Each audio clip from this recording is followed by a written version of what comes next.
나니아 연대기 4권 캐스피언 왕자 1장 섬 옛날에 피터, 수잔, 에드먼드, 루시라는 네 아이들이 살았는데 그 아이들이 겪은 놀라운 모험은 사자와 마녀와 옷장이라는 책에서 이미 이야기했다.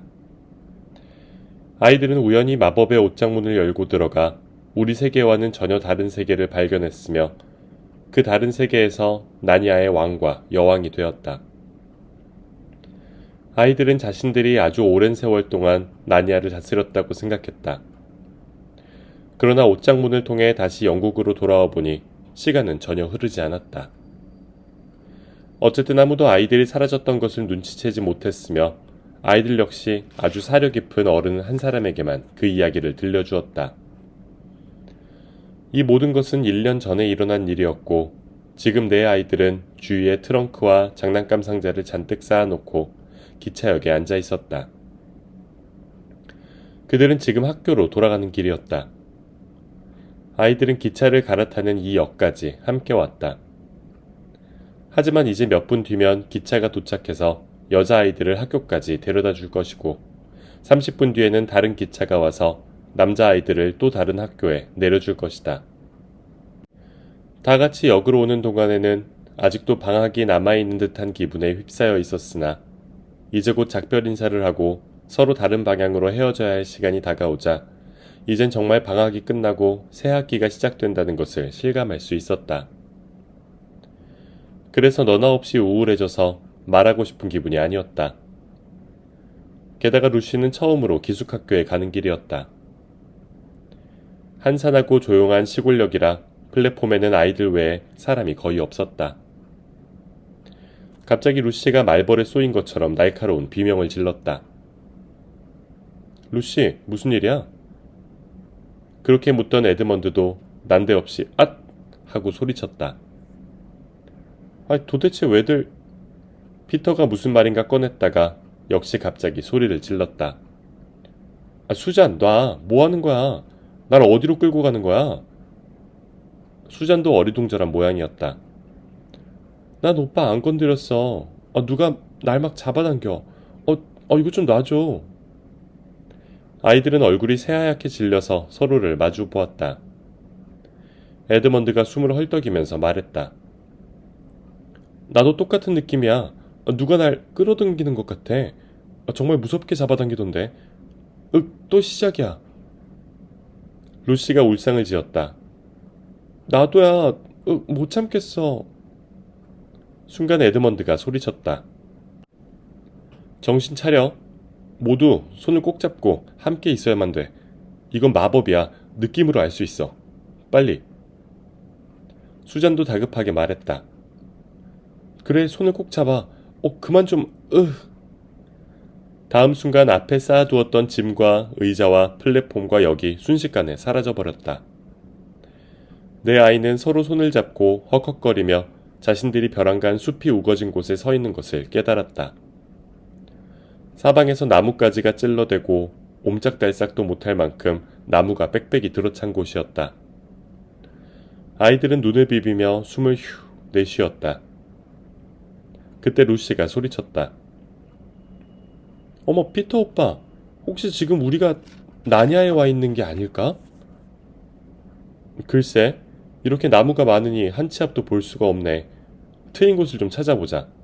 그런 데가 있을지 모르겠지만. 아이들은 쐐기풀과 가시에 찔리면서 다소 힘겹게 숲을 빠져나왔다. 그때 또다시 놀라운 일이 벌어졌다. 사방이 환해지더니 몇 발짝 걸어나가자 숲은 끝나고 그 밑으로 탁 트인 모래밭이 내려다 보였다. 불과 몇 미터 떨어지지 않은 곳에 조용한 바다가 펼쳐져 있었다. 모래밭에 부딪히는 파도는 소리조차 들리지 않을 만큼 잔잔했다.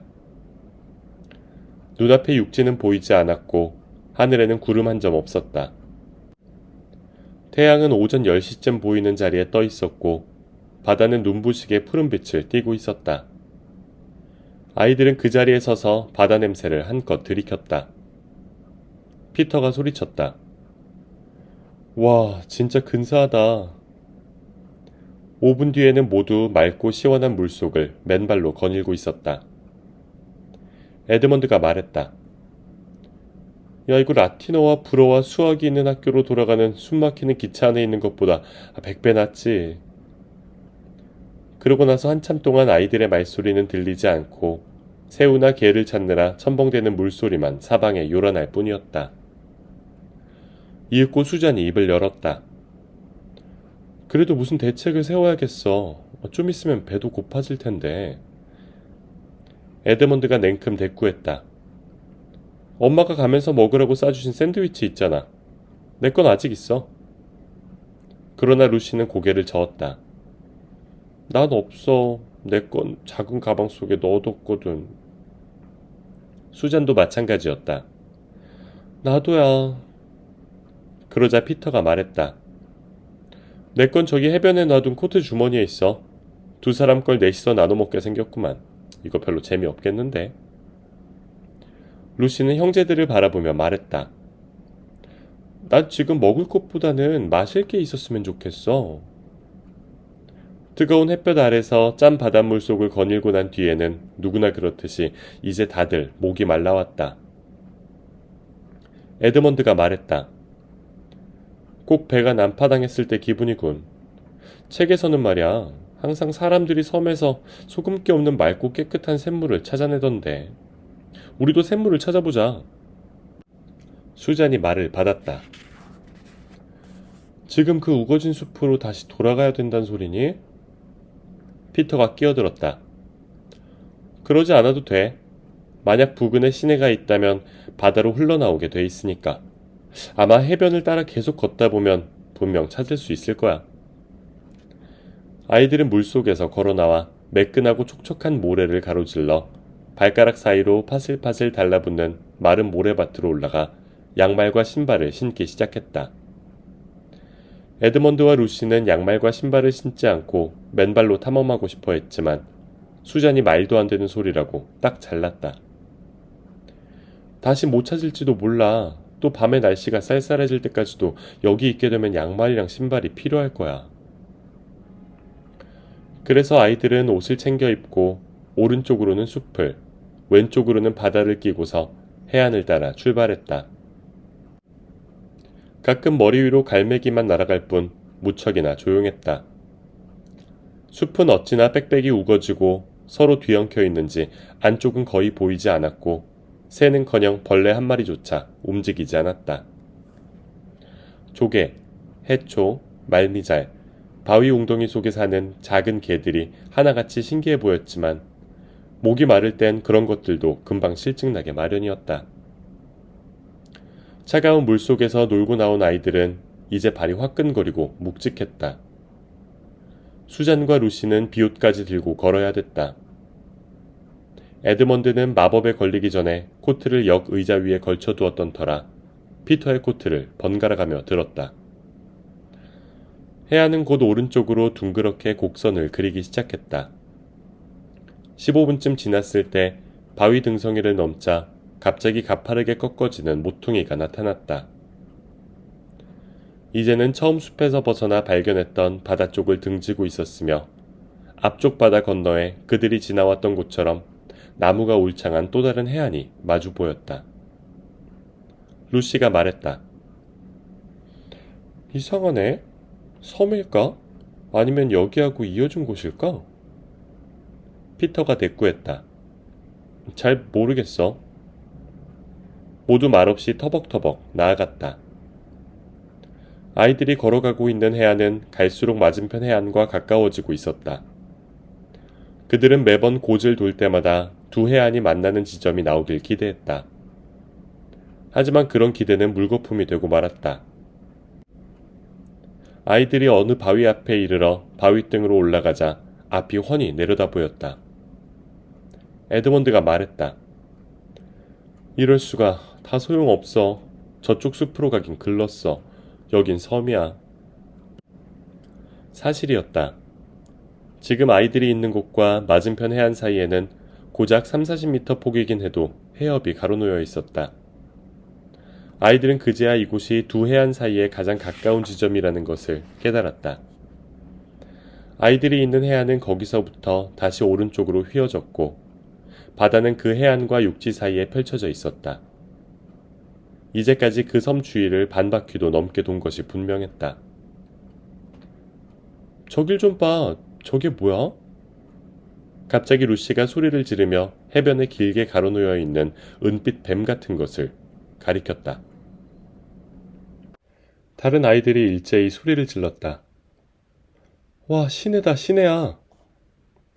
다들 몹시 지쳐 있었지만 맑은 물을 향해 바위 아래로 득달같이 달려내려갔다. 아이들은 시냇물이 해변에서 멀리 떨어져 위로 올라갈수록 더욱 마시기 좋다는 것을 알고 있었기에 얼른 시냇물이 흘러내려오는 숲으로 갔다.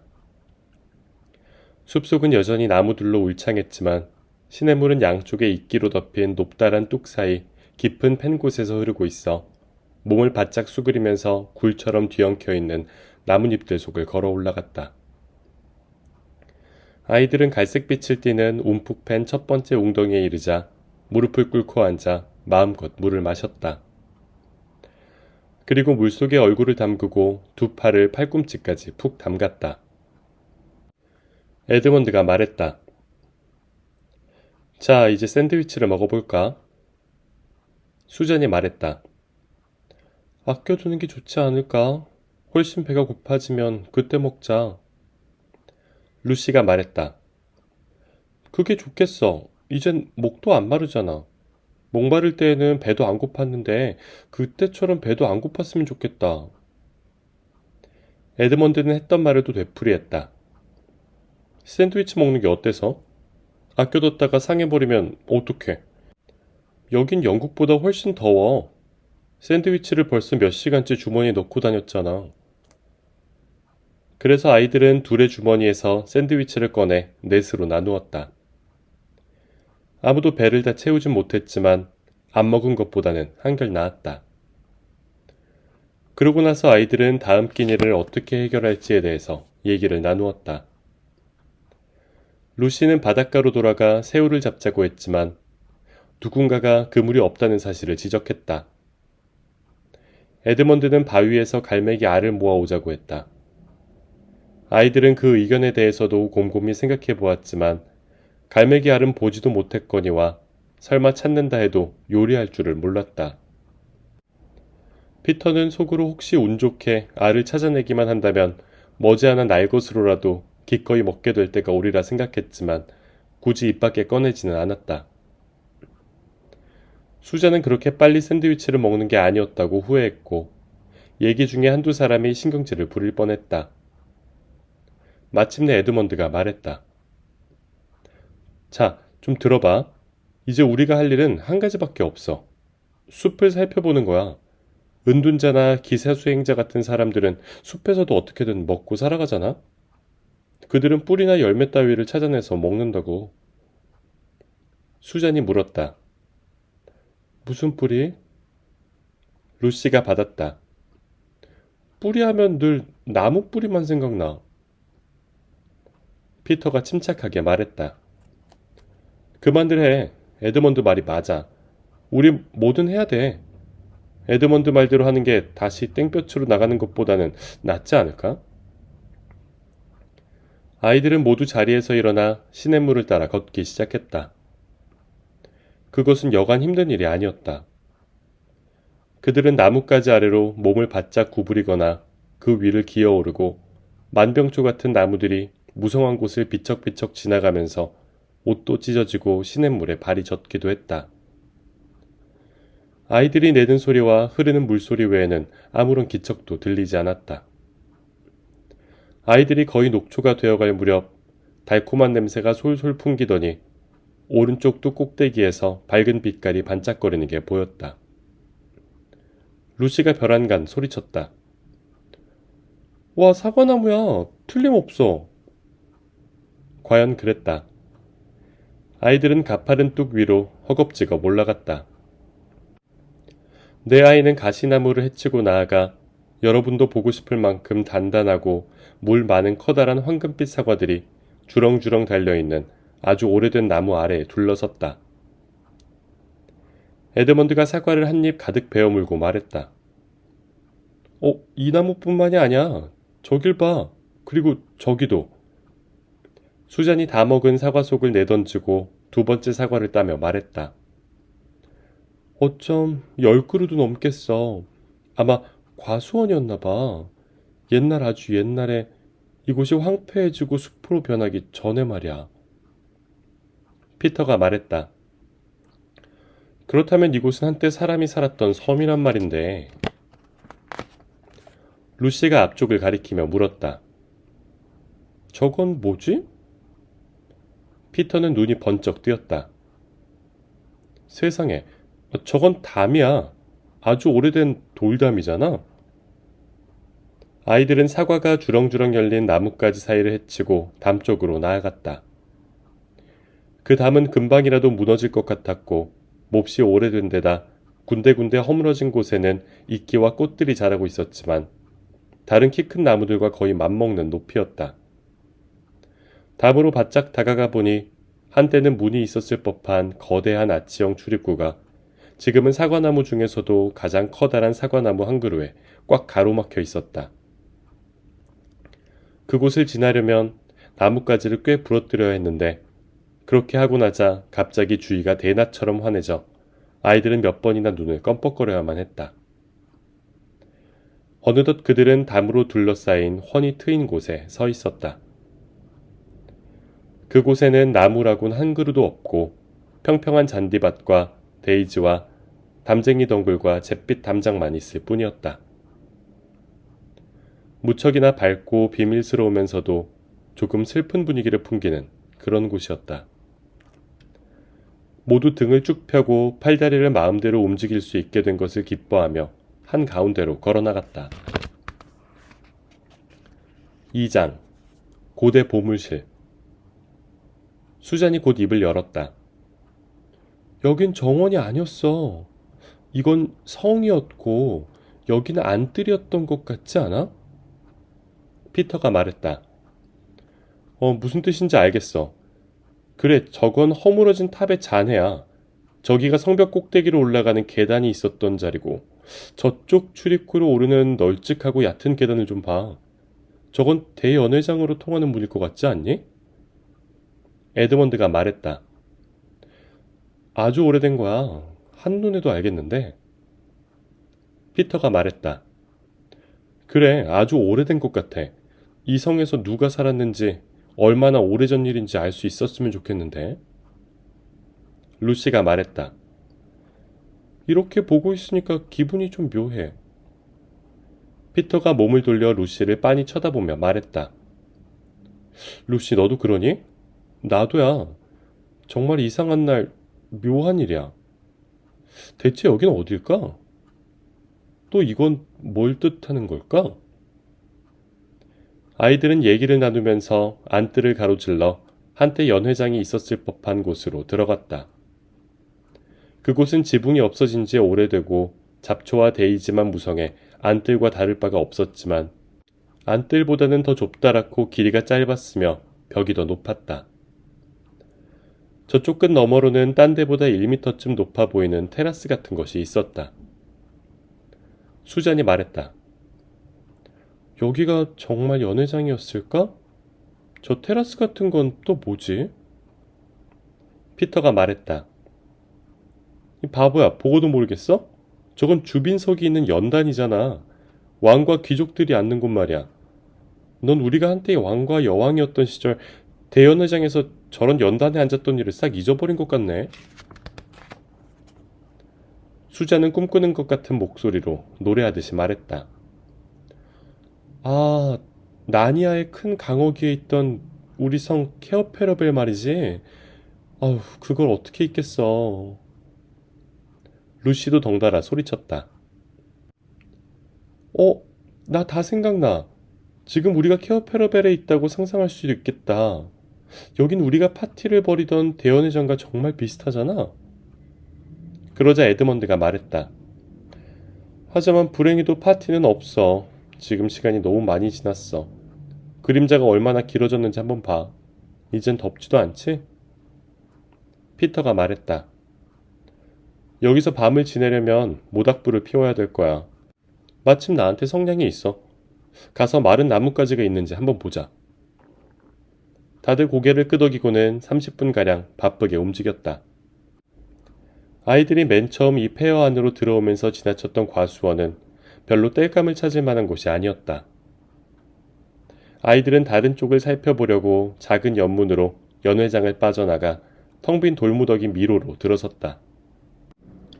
그곳은 한때 복도나 작은 방들이었던 듯했으나 이제는 쐐기풀과 들장미만 무성했다.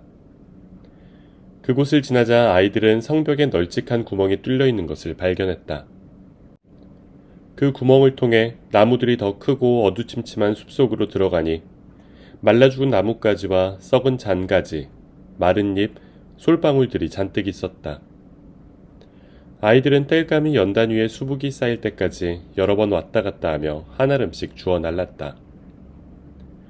5번째로 땔감을 주우러 가던 길에 아이들은 연회장 바로 바깥에 있는 우물을 발견했다. 우물은 잡초로 뒤덮여 잘 보이지 않았지만 다 치워내자 깨끗하고 맑은 물이 고여있는 깊은 우물이 나타났다.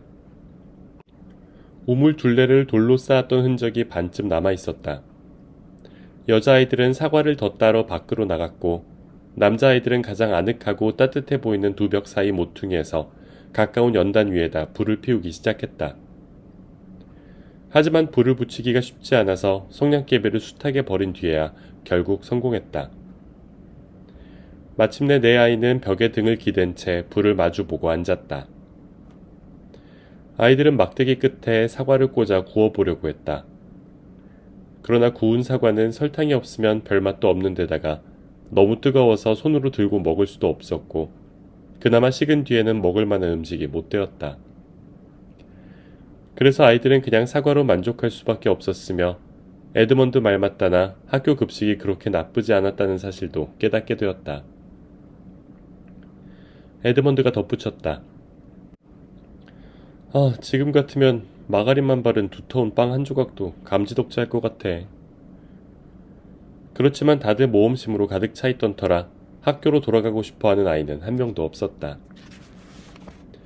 잠시 후 마지막 사과를 다 먹고 물을 마시러 우물러 갔던 수잔이 손에 무엇인가를 들고 돌아왔다. 수잔은 목이 맨 듯한 소리로 말했다. 이것 좀 봐. 우물가에서 이걸 주었어. 수잔은 피터에게 그것을 건네주고는 힘없이 자리에 앉았다. 다른 아이들이 보기에 수잔의 표정이나 목소리는 금방이라도 울음을 터뜨릴 것만 같았다.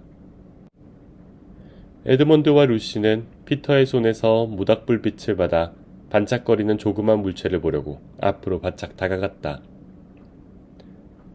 세상에, 설마 이럴 수가... 피터의 목소리도 야릇하게 흔들렸다. 피터는 루시와 에드먼드에게 그것을 건네주었다. 이제 모두 그것이 무엇인지 알았다.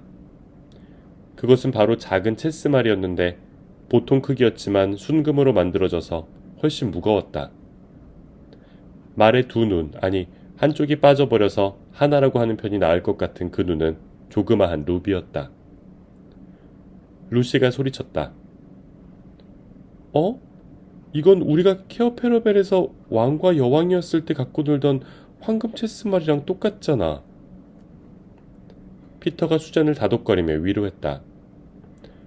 수잔 기운내. 나도 어쩔 수가 없어.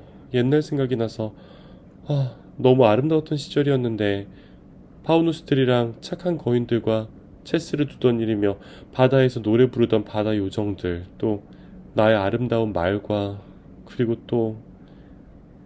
피터는 좀 전과는 사뭇 달라진 목소리로 입을 열었다. 자, 지금이야말로 다들 머리를 짜낼 때야. 에드먼드가 물었다. 뭘? 우리가 어디 와 있는지 짐작 가는 사람 없어? 그러자 루시가 말했다. 말해봐. 난 아까부터 이곳에 엄청난 신비가 드리워져 있는 것 같았어. 에드먼드도 거들었다. 형, 뜸들이지 말고 얘기해. 다 듣고 있으니까. 피터가 말했다. 우린 지금 바로 폐허가 된 케어 페러벨에 와 있는 거야. 에드먼드는 이해할 수 없다는 듯이 말했다. 형이 어떻게 그런 결론을 내렸는지 모르겠어. 여긴 폐허가 된 지 무척 오래된 곳이야. 문보다 더 높이 자란 저 큰 나무들 좀 봐. 저 돌도 몇백 년 동안 사람이 살지 않았던 게 분명한데? 알아. 나도 그게 이상해. 하지만 그 문제는 나중에 생각해보자. 난 지금 몇 가지 점을 하나하나 짚어보고 싶어. 첫째, 이 연회장은 케어 페러벨에 있던 것과 크기와 모양이 똑같아.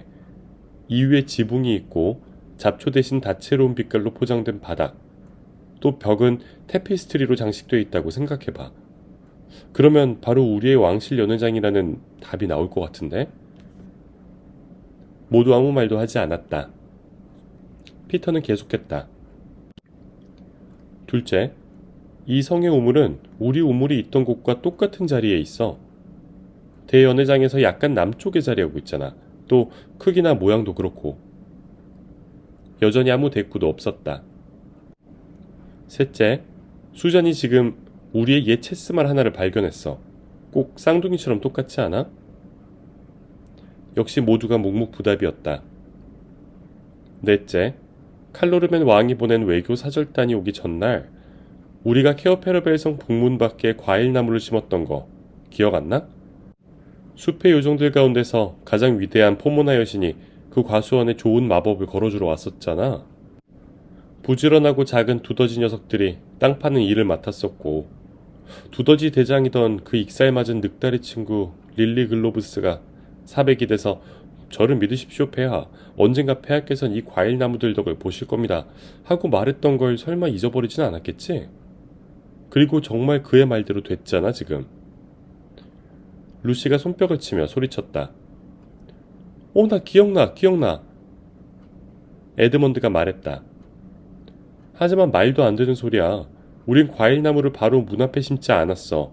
그런 바보 같은 짓은 안 했어. 피터가 말했다. 물론 그랬지.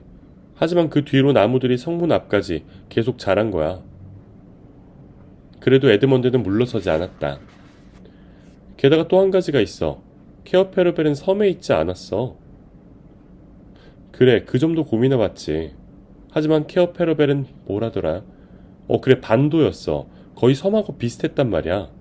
우리 시대 이후로 섬이 됐을 수도 있잖아? 누군가 운하를 팠을 수도 있는 거고. 에드먼드가 말했다. 잠깐, 형은 우리 시대 이후라고 말하는데 우린 나니아를 떠난 지 겨우 1년밖에 안 됐어. 형은 고작 1년 만에 성이 무너지고 울창한 숲이 생겨났는가 하면 우리가 심은 묘목들이 엄청난 과수원이 됐다고 말하고 있는 거잖아. 도대체 뭐가 뭔지 통 모르겠어. 이건 말도 안 되는 소리야. 루시가 말했다.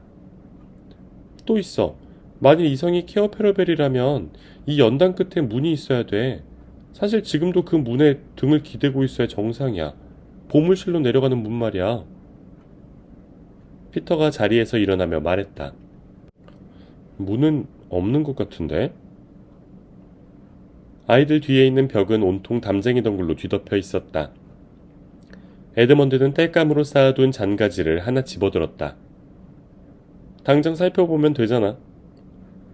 그러면서 담쟁이 덩굴에 가린 벽을 치기 시작했다.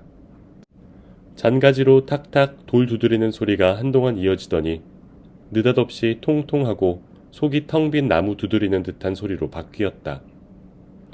에드먼드는 깜짝 놀라 소리쳤다. 세상에. 피터가 말했다. 담쟁이 덩굴을 다 치워야겠어. 그러나 수잔이 반대했다. 그냥 내버려 두자. 내일 아침에 해도 되잖아. 여기서 밤을 지내야 될 텐데 등 뒤에 열린 문과 뭐가 튀어나올 것 같은 시커먼 구멍이 버티고 있는 건 싫어. 습기나 냉기도 올라올 것 같고 곧 어두워질 거 아냐. 그러자 루시가 비난 섞인 눈초리로 쏘아보았다. 언니는 왜 그러는 거야? 그러나 두 남자아이는 너무 흥분한 나머지 수잔의 충고 따위는 귀에 들어오지도 않았다. 둘은 손으로 담쟁이 덩굴을 마구 뜯어내다가 결국 피터의 주머니 칼로 잘라냈다. 칼이 부러지자 에드먼드의 칼로 다시 시작했다. 곧 아이들이 앉아있던 자리는 온통 담쟁이 덩굴로 수북해졌고 마침내 문이 모습을 드러냈다. 피터가 말했다. 짐작대로 잠겨 있어. 에드먼드도 문을 살펴보았다. 그래도 나무는 다 썩었어. 당장 산산조각 낼 수 있겠는데 뭐. 그럼 땔감도 생기고 좋잖아. 빨리 하자 형. 그 일은 생각보다 훨씬 더 오래 걸렸다. 아이들이 이 일을 다 끝내기도 전에 대연회장이 어둑어둑해지면서 별이 하나둘 머리 위로 떠올랐다. 마침내 남자아이들이 부서진 문짝 더미 위에 서서 손에 묻은 먼지를 털어내며 차갑고 어두운 입구를 뚫어지게 바라보았을 때 등골이 서늘해지는 느낌을 받은 것은 비단 수잔만이 아니었다. 피터가 입을 열었다. 횃불이 있어야겠다. 수잔이 화들짝 놀라 말했다. 뭐에 쓰려고? 그 에드먼드 말로는... 에드먼드가 수잔의 말을 잘랐다. 지금은 생각이 달라졌어. 아직 잘 모르겠지만 그건 나중에 생각할 문제야. 형, 내려가 볼 거지? 당연하지. 수잔, 힘내. 나니아에 돌아온 이상 이제 어린아이 같은 태도는 곤란해. 넌 이곳의 여왕이었어. 어쨌든 이런 수수께끼를 덮어두고 그냥 잘 순 없어.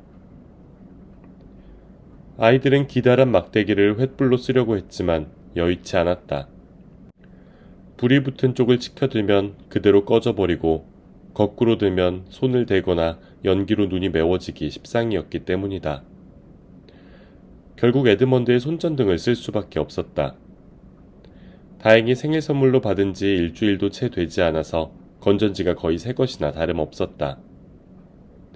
에드먼드가 손전등을 들고 앞장서자 그 뒤에 루시와 수잔이 차례로 들어갔고 피터가 맨 뒤에서 따라갔다. 에드먼드가 말했다. 지금 계단 꼭대기에 와 있어. 그러자 피터가 말했다. 하나씩 세면서 내려가. 하나, 둘, 셋.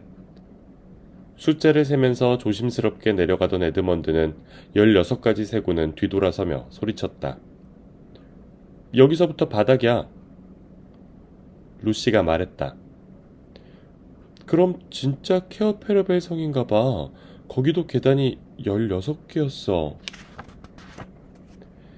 네 아이 모두 계단 밑에 옹기종기 모일 때까지 아무 말도 하지 않았다. 그때 에드먼드가 손전등으로 천천히 주위를 비추었다. 아이들은 일제히 소리를 질렀다. 우와! 아이들은 그제야 그곳이 자기네가 나니아의 왕과 여왕이었던 시절 케어페르벨 성 안에 있던 고대 보물실임을 확실히 깨달았다.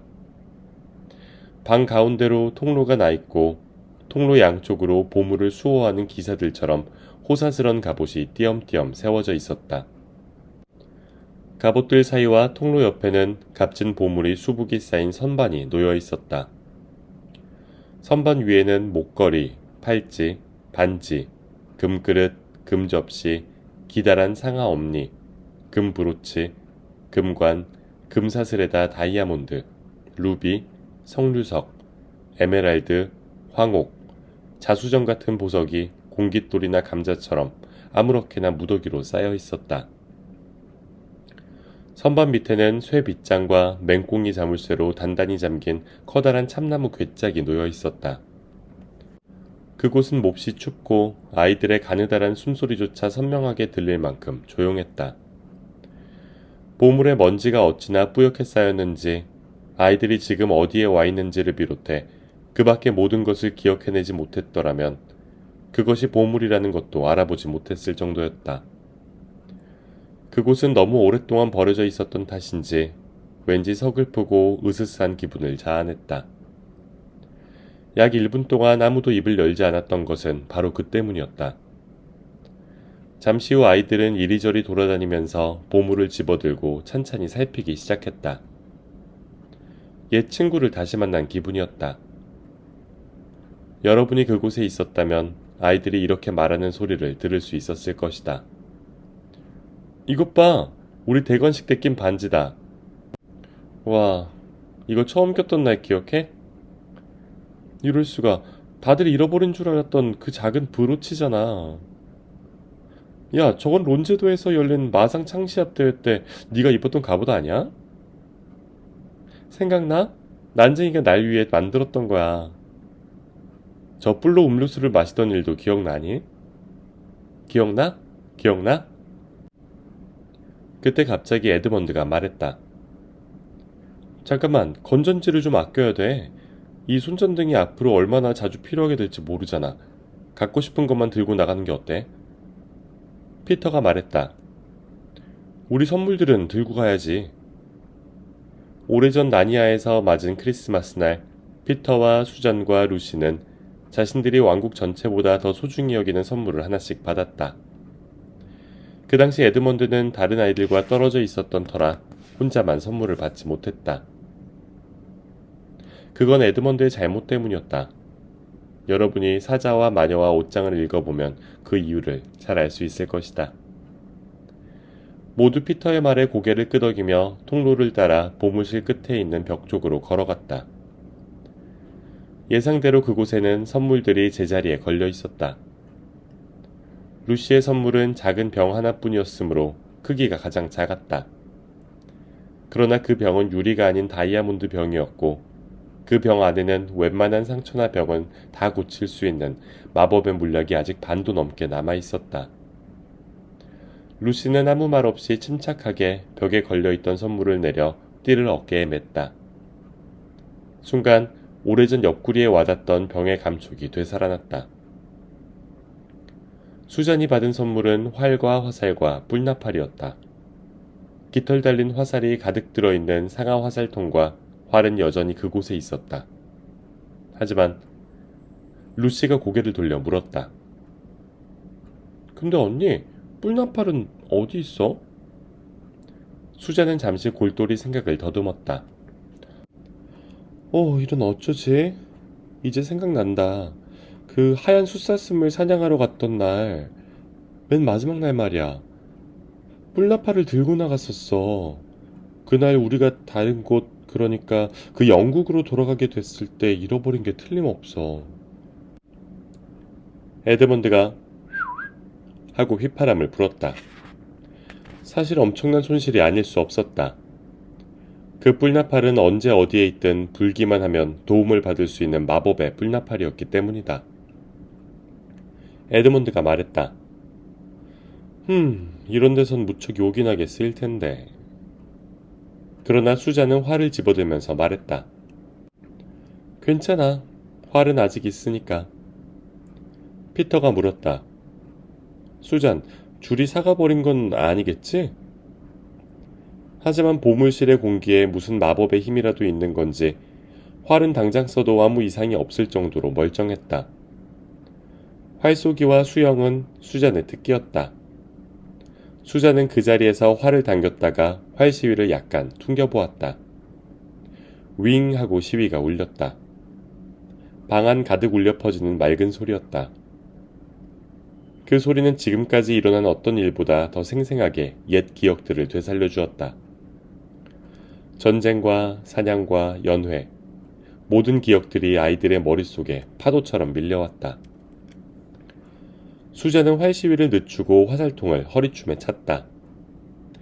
다음으로 피터가 자기 선물을 내렸다. 거대한 붉은 사자가 새겨져 있는 방패와 왕실의 검이었다. 피터는 먼지를 털어내려고 한번 훅 불고는 바닥에 대고 탕탕 두드렸다. 그러고 나서 방패는 팔에 끼고 검은 허리춤에 찼다. 처음에 피터는 혹시라도 검이 녹슬어 칼집에서 빠지지 않을까봐 걱정했지만 괜한 생각이었다. 피터는 단숨에 칼을 뽑아들고 전등불에 비춰보았다. 이건 나의 검 린도냐. 난 이 검으로 그 늑대를 죽였지. 피터의 말투는 아까와는 사뭇 딴판이었다. 모두 피터가 다시 피터 제왕으로 되돌아간 듯한 느낌을 받았다. 잠시 후 그들은 건전지를 아껴야 한다는 사실을 퍼뜩 떠올렸다. 아이들은 다시 계단 위로 올라가 불을 지핀 후 조금이라도 따뜻한 기운을 나누려고 서로 꼭 붙어 누웠다. 바닥이 몹시 딱딱해서 불편했지만 어느새 다들 잠이 들고 말았다. 3장 난쟁이. 집 밖에서 잠을 잘 때 무엇보다 불편한 점은 너무 일찍 잠에서 깬다는 것과 일단 깨고 나면 바닥이 워낙 딱딱해서 불편하기 때문에 바로 일어날 수밖에 없다는 점이다. 더욱이 전날 저녁도 사과로 때웠는데 아침거리도 사과밖에 없는 형편이라면 더 말할 나위도 없다. 루시가 찬란한 아침이라고 말했는데 그 말은 분명 사실이었다. 하지만 그것 말고는 좋은 게 하나도 없는 것 같았다. 에드먼드가 모두 생각하고 있던 것을 말했다. 우린 이 섬을 떠나야 돼. 아이들은 우물물로 배를 대충 채우고 대충 얼굴을 씻은 다음 시내를 따라 다시 해안으로 내려갔다. 그리고 자신들과 육지 사이에 가로놓인 해협을 뚫어지게 바라보았다. 에드먼드가 말했다. 헤엄을 쳐야겠는데... 피터가 말을 받았다. 수잔이야 문제 없겠지. 하지만 우린 어떨지 모르겠어. 사실 여기서 우리란 에드먼드와 루시를 말하는 것이었다. 에드먼드는 아직 학교 실내 수영장을 한 번도 왕복해 본 적이 없고 루시는 수영을 거의 못했다. 수잔이 말했다. 혹시 파도가 칠지도 몰라. 아빠가 잘 모르는 데서 수영하는 건 결코 현명한 일이 아니라고 계속 말씀하셨잖아. 루시가 말했다.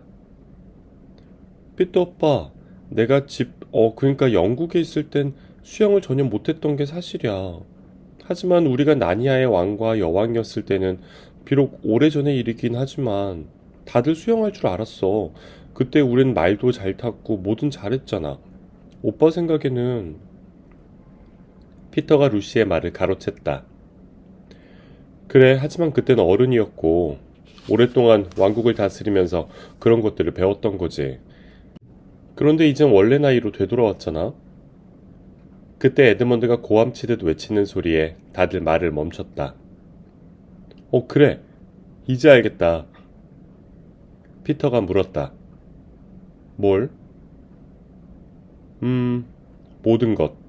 어젯밤 우리가 골머리를 앓았던 거 말이야. 우리가 나니아를 떠난 지 고작 1년밖에 안 됐는데 케오페로벨 성이 수백 년 동안 아무도 살지 않은 곳처럼 보이는 이유를 아직 모르겠어? 왜 전에 나니아에서 오랫동안 산 것 같았는데 막상 옷장으로 돌아가 보니까 시간이 하나도 흐르지 않았잖아. 수잔이 재촉했다. 계속해봐. 이제 좀 알 것 같아.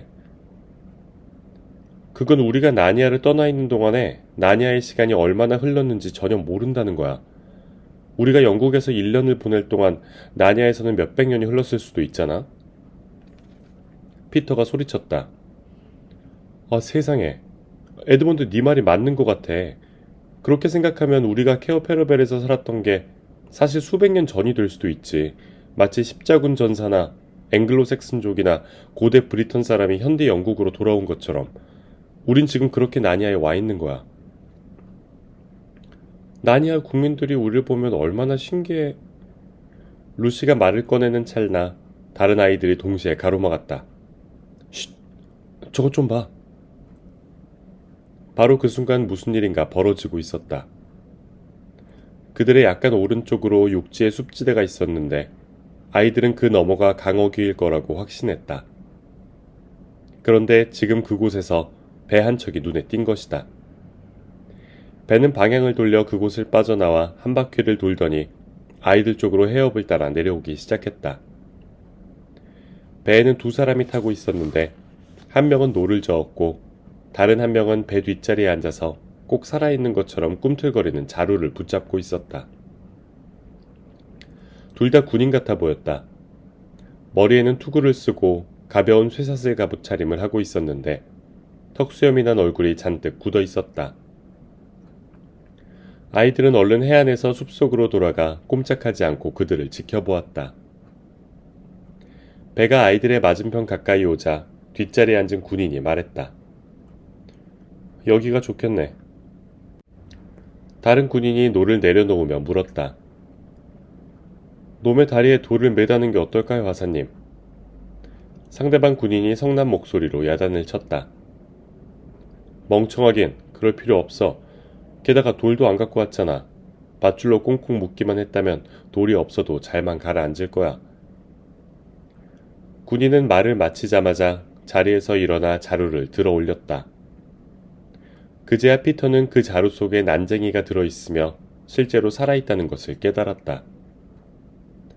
난쟁이는 자루 속에서 손발이 꽁꽁 묶인 채 그 와중에도 열심히 버둥거리고 있었다. 다음 순간 피터는 쌩 하고 귓전을 스치는 소리를 들었고 벼랑간 군인이 난쟁이를 뱃바닥에 떨어뜨리면서 팔을 번쩍 들더니 그 다음에 물속에 풍덩 빠져버렸다. 군인은 멀리 있는 강둑으로 허우적거리며 사라졌고 피터는 수잔의 화살이 그 병사의 투구에 날아가 박혔음을 알게 되었다. 피터가 고개를 돌렸을 때 수잔은 얼굴이 새하얗게 질려 있으면서도 벌써 두 번째 화살을 겨누고 있었다. 그러나 그 화살은 쏠 필요가 없었다. 남은 군인은 동료가 물에 빠지는 것을 보자마자 비명을 지르며 배에서 뛰어내리더니 역시 허우적거리며 건너편 강둑 쪽으로 나아가 육지의 숲속으로 사라져버렸다. 피터가 재빨리 소리쳤다. 서둘러! 배가 떠내려간다. 피터와 수잔은 옷을 입은 채 허겁지겁 물속으로 뛰어들어 물이 어깨까지 차기도 전에 배전에 손을 걸쳤다. 몇 분 뒤 아이들은 배를 강둑까지 끌고 와서 난쟁이를 끌어냈다. 에드먼드는 주머니 칼로 난쟁이의 결박을 풀어주느라 정신이 없었다. 물론 피터의 검이 더 잘 들긴 했지만 칼자루 아래쪽으로는 잡을 데가 마땅치 않아서 이런 일에 쓰기엔 아주 불편했다. 마침내 결박이 풀리자 난쟁이는 일어나 앉아 팔다리를 주무르며 소리쳤다. 어휴, 아무튼 당신들은 유령 같진 않군요. 이 난쟁이 역시 다른 난쟁이들처럼 땅딸막하고 가슴이 두툼했다. 서 있었다면 길이가 1미터쯤은 될 텁수룩한 수염과 거슬거슬하고 붉은 구렛나루 때문에 얼굴에서 보이는 거라곤 반짝이는 두 눈과 매부리코밖에 없었다. 난쟁이가 계속해서 말했다. 아무튼 유령이든 아니든 여러분은 내 생명의 은인이에요. 정말 고맙습니다. 루시가 물었다. 그런데 왜 우리를 유령이라고 생각하죠? 여태껏 살아오는 동안 해안가에 있는 이 숲에는 나무 유령들이 우글거린다는 소리만 들었거든요. 얘기가 그렇게 된 겁니다. 그래서 사람들은 누구를 없애려면 여기로 끌고 와서는 유령들한테 넘겼다고들 해요. 하지만 난 항상 그들이 실제로는 사람들을 물에 빠뜨리거나 목을 베어 죽이는 게 아닐까 생각했습니다. 난 유령 같은 건 절대 안 믿지만 방금 당신들이 쐈던 두 겁쟁이는 그렇게 믿었던 게 분명해요. 아마 놈들은 나를 죽이려고 끌고 오는 것조차 몹시 두려웠을 겁니다. 내가 죽음을 겁내는 것보다 훨씬 더. 수잔이 말했다. 아, 그래서 둘 다 도망친 거로군요. 그러자 난쟁이가 물었다. 아니, 그게 무슨 소리예요? 에드먼드가 대답했다. 그 사람들은 육지로 달아났어요. 수잔이 설명을 덧붙였다. 난 죽일 작정으로 쏜 게 아니었거든요. 수잔은 그렇게 짧은 거리에서 화살이 빗나갔다고 오해받는 게 싫었다. 난쟁이가 말했다. 별로 잘된 일은 아니군. 그 일 때문에 나중에 골치 아파질지도 모르겠어요. 놈들이 목숨을 보존하려고 입을 다물고 있지 않는 한 말이에요. 피터가 물었다. 그런데 왜 당신을 물에 빠뜨리려고 했죠? 난쟁이가 선뜻 대답했다. 아, 내가 위험하기 짝이 없는 범죄자이기 때문이죠. 얘기하자면 좀 길어요. 그런데 혹시 아침 먹겠느냐고 물어볼 생각 없을까요? 처형당할 처지가 되면 얼마나 식욕이 왕성해지는지 아마 상상도 못할 겁니다. 그러자 루시가 우울하게 대꾸했다. 우리한텐 사과밖에 없는걸요. 싱싱한 생선보단 못하겠지만 뭐 아무것도 없는 것보다야 낫죠. 이거 참 보아하니 내가 아침을 먹자고 해야 될 판이구만. 아까 그 배에서 낚시도구를 봤어요. 어쨌든 배부터 다른 곳으로 옮겨야겠어요. 육지에서 누군가 내려오다 저 배를 발견하면 안 되니까. 피터가 말했다. 그 생각은 미처 못했네. 내 아이와 난쟁이는 물가로 내려가 끙끙대며 배를 밀고는 잽싸게 올라탔다. 난쟁이가 곧 지휘를 맡았다. 난쟁이한테는 노가 너무 커서 피터가 노를 젓고 난쟁이는 해협을 따라 북쪽으로 배를 이끌었다. 그들은 곧 섬끝을 돌아 동쪽으로 나아갔다. 거기서부터는 강과 그 너머에 있는 만과 해안의 고지 훤히 다 보였다. 아이들은 그곳을 조금이나마 알아볼 수 있으리라 기대했으나 그들이 통치하던 시대 이후로 숲이 어찌나 울창해졌는지 모든 것이 예전과는 딴판으로 보였다. 배가 섬 동쪽에 탁 트인 바다로 돌아나가자 난쟁이는 낚시에 몰두하기 시작했다. 그들은 꽤 많은 물고기를 낚았다. 특히 옛날 케어페러벨 성에서 먹었던 아름다운 무지개 빛깔의 물고기도 많이 잡았다. 물고기를 충분히 잡고 나서는 후미진 곳으로 노를 저어가 나무에 배를 묶었다. 뭐든지 못하는 일이 없는 난쟁이는 물고기의 배를 갈라 깨끗이 씻은 다음 말했다. 자, 이제 땔감이 필요해요. 에드먼드가 말했다. 성에 모아둔 게 좀 있어요. 난쟁이가 나지막이 휘파람을 불었다. 세상에, 그럼 진짜 성이 있긴 있단 말인가요? 루시가 말했다. 폐허가 된 성일 뿐이에요. 난쟁이는 몹시 호기심 어린 표정으로 아이들을 빙 둘러보았다. 그럼 대체 당신들은 누구? 난쟁이는 말을 꺼내다 말고 갑자기 말머리를 돌렸다. 상관없지 뭐. 지금은 아침 식사가 먼저니까. 하지만 아침 먹기 전에 하나만 물어봅시다. 다들 가슴에 손을 얹고 내가 진짜 살아있다고 맹세할 수 있어요. 내가 물에 빠져 죽은 게 아니고 우리가 유령이 아닌 게 틀림없습니까? 아이들이 일단 난쟁이를 안심시키고 나자 다음 문제는 물고기를 어떻게 옮기느냐 하는 것이었다. 물고기를 꿰 끈도 없고 담아갈 바구니도 없었다. 결국 에드먼드의 정장용 모자를 사용하기로 했다. 에드먼드 말고는 아무도 모자를 갖고 있지 않아서였다. 만약 에드먼드가 지금처럼 배가 고프지만 않았다면 불같이 화를 내며 난리도 아니었을 것이었다.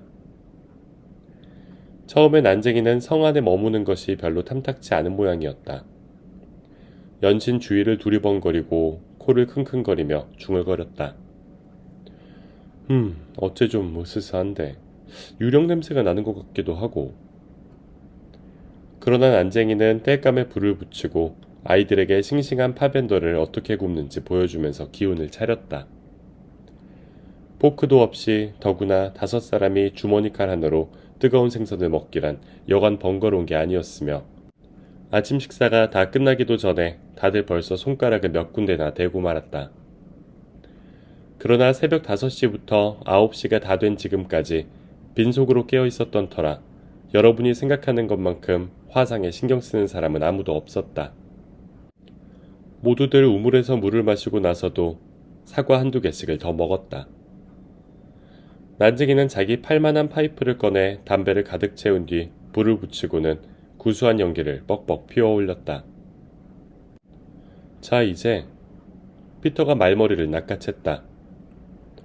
먼저 말씀하세요. 우린 나중에 얘기할게요. 하기야, 내 생명을 구해주었으니 당신들 말에 따라야겠군요. 그런데 어디서부터 시작해야 될지 모르겠어요. 우선 나는 캐스피언 왕의 전령이랍니다. 내 아이들이 동시에 물었다. 캐스피언이 누구죠? 나니아의 왕 캐스피언 10세지요. 부디 오래오래 통치하시기를. 그분은 당연히 나니아의 왕이셔야 하고 또 다들 그렇게 되기를 바라고 있죠. 지금은 옛 나니아 국민들의 왕일 뿐이지만. 루시가 물었다. 옛 나니아 국민들이라니요? 아, 그야 바로 우리들이죠. 말하자면 반란자들이라고나 할까요? 피터가 말했다. 알겠어요. 그럼 캐스피언은 옛 나니아 국민들의 대장이군요. 난쟁이는 머리를 극적거렸다. 글쎄, 그럴 수도 있죠. 하지만 내 말을 이해할 수 있을지 모르겠는데 그분은 사실 지금의 새 나니아 사람, 그러니까 텔마르 사람입니다. 에드먼드는 고개를 갸웃거렸다. 무슨 소린지 잘 모르겠어요. 루시도 마찬가지였다. 장미전쟁보다 훨씬 복잡하네. 난쟁이가 당황스러워했다. 아이고 이런, 내가 지금 얘기를 꼬이게 하고 있구만. 그렇다면 처음부터 다시 하는 편이 낫겠는걸. 캐스피언이 어떻게 자기 삼촌의 궁중에서 자랐으며 어떻게 해서 우리 편이 되었는지 얘기해 줄게요. 하지만 좀 얘기가 길어질 텐데. 루시가 말했다. 길면 더 좋죠. 우린 얘기 듣는 걸 아주 좋아해요. 이렇게 해서 난쟁이는 아예 자리를 잡고 앉아 이야기 보따리를 풀어놓았다. 여기서 난쟁이의 얘기를 고스란히 옮기진 않겠다. 아이들의 질문이나 중간중간 끼어들 만한 말들, 그리고 아이들이 나중에 들은 얘기 중에서 몇 군데는 생략하려고 한다. 얘기가 너무 길어져서 괜히 헷갈리기만 할 테니까. 다음은 아이들이 알아들은 이야기의 줄거리이다.